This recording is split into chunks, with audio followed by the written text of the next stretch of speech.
Nitong nakaraang Miyerkules, Marso 8, labis ang gulat at emosyon na naramdaman ng singer na si Jessa Zaragoza matapos niyang isipin na simpleng performance lamang ang kanyang pupuntahan, ngunit isang napakagandang sorpresa ang naghihintay sa kanya.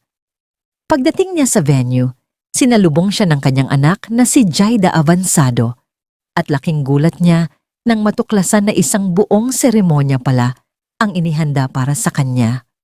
Ang mas nakakaantig pa, ito pala ay isang renewal of vows kasama ang kanyang asawang si Dingdong Avansado bilang pagdiriwang ng kanilang ika-25 anibersaryo ng pagsasama. Hindi napigilan ni Jessa ang kanyang emosyon habang isa-isang nabubunyag ang sorpresa, lalo na nang makita niya ang kanyang pamilya at mga mahal sa buhay na nakibahagi sa espesyal na okasyong iyon. Ang naturang selebrasyon ay nagsilbing patunay ng kanilang matibay na pagmamahalan, pagtitiyaga at pagsasama sa loob ng 25 taon bilang mag-asawa. Para sa maraming nakasaksi, tunay na nakakaantig ang kanilang love story.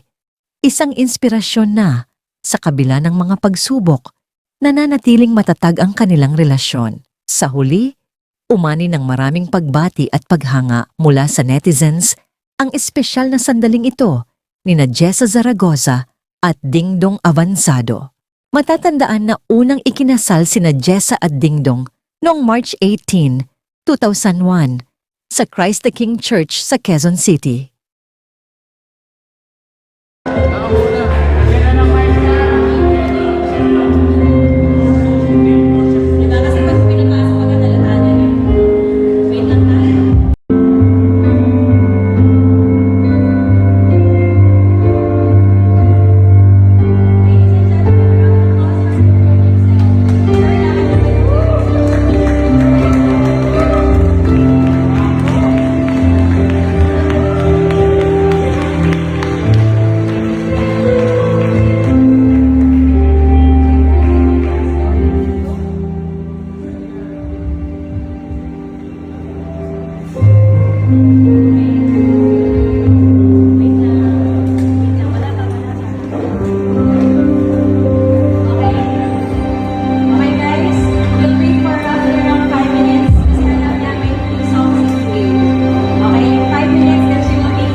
sobrang iyakin po ako.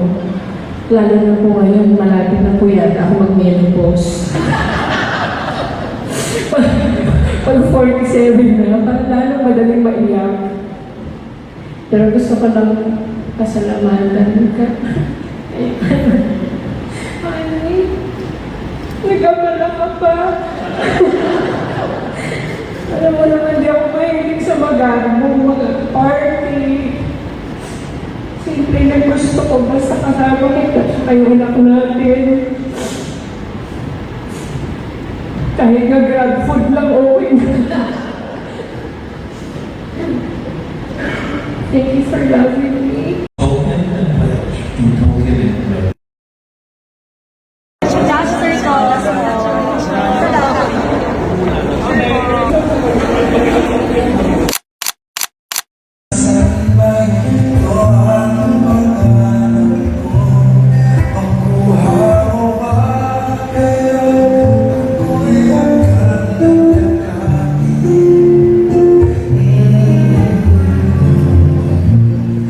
Hanggang